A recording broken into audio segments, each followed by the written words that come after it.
আপনি একটা ঘোষণা দিয়ে যান, কিন্তু আপনারা জাতীয় বিপ্লব ও সংহতি দিবস উপলক্ষে রাজধানীর চীনমৈত্রী সম্মেলন কেন্দ্রে বিএনপির এই আলোচনা সভা।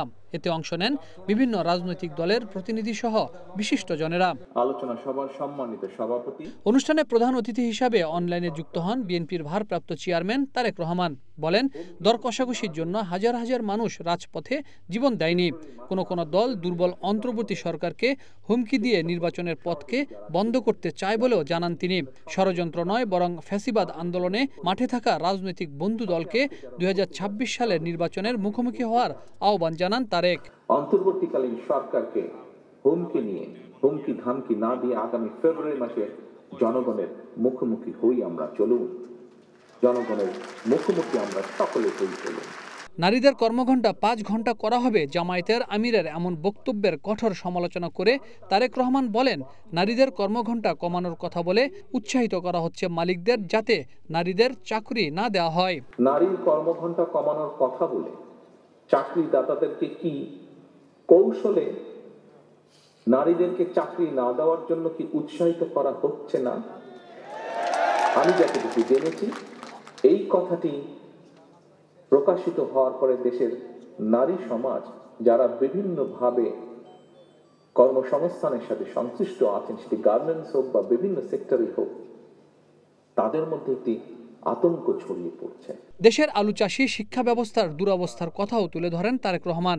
বলেন, প্রায় ৩৫০ পোশাক কারখানা বন্ধ হয়ে বেকার হয়েছে লাখেরও বেশি শ্রমিক। বিশ্বে টিকে থাকতে হলে তথাকথিত গণভোটের চেয়ে এসব বিষয়ে বেশি গুরুত্ব দেওয়া দরকার বলে জানান তিনি। যে দু একটি রাজনৈতিক দলের আবদার মেটাতে গিয়ে কথিত গণভোট যদি করতে হয়, রাষ্ট্রকে আলু চাষীদের যে ৩,০০০ কোটি টাকা পরিমাণের বর্ষা, এই কথিত গণভোট করতে হলে রাষ্ট্রকে প্রায় সমপরিমাণে টাকা বর্ষা দিতে হবে।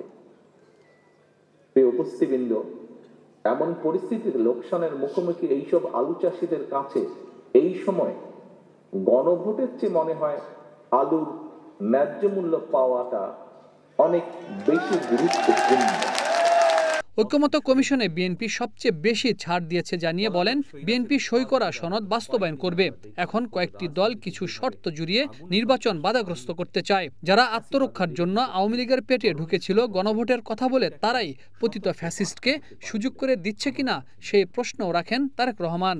এখনই সবার কাছে স্পষ্ট, ফ্যাসিবাদ বিরোধী আন্দোলনে একটা দল ফ্যাসিবাদের নিষ্ঠুরতা থেকে নিজেদেরকে বাঁচাতে গিয়ে, যেটি তাদের বিভিন্ন পর্যায়ের নেতৃবৃন্দ অনেক সময় বিভিন্ন জায়গায় উল্লেখ করেছে, যে নিজেদেরকে বাঁচাতে গিয়ে তারা ফ্যাসিবাদের ছাতার নিচে আশ্রয় নেওয়ার কৌশল অবলম্বন করেছিল। বর্তমান পরিবর্তিত পরিস্থিতিতে সেই পরাজিত পলাতক স্বৈরাচার একইভাবে ফ্যাসিবাদ বিরোধী আন্দোলনে থাকা সেই দলটির ছাতার নিচে আশ্রয় নিয়েছে কিনা, মনে হয় এটি আমাদের সকলের দেখার বা ভাবার সময় এসছে।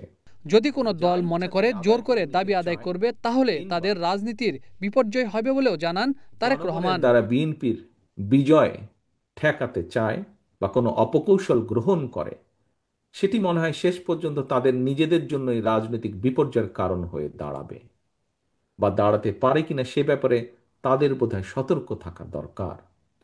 রাজপথের সঙ্গীদের প্রতি আহ্বান, সেই সঙ্গীদের প্রতি যারা পরিস্থিতি ঘোলাটা করছেন বা করার চেষ্টা করছেন, দয়া করে পরিস্থিতি ঘোলাটা করবেন না। অন্তর্বর্তী সরকারকে সিদ্ধান্ত নিতে হবে তারা কি করবে। একটি দলের আকাঙ্ক্ষা বাস্তবায়ন করবে নাকি সবার প্রত্যাশিত জাতীয় নির্বাচন বাস্তবায়ন করবে, সেটিও নির্ধারণ করতে হবে সরকারকেই, জানান তিনি। তারা কি একটি রাজনৈতিক দলের আকাঙ্ক্ষা বাস্তবায়ন করবে? Habib Rahman, one news, Dhaka. গণতান্ত্রিক আমি জনগণের কাছে জবাবদিহিমূলক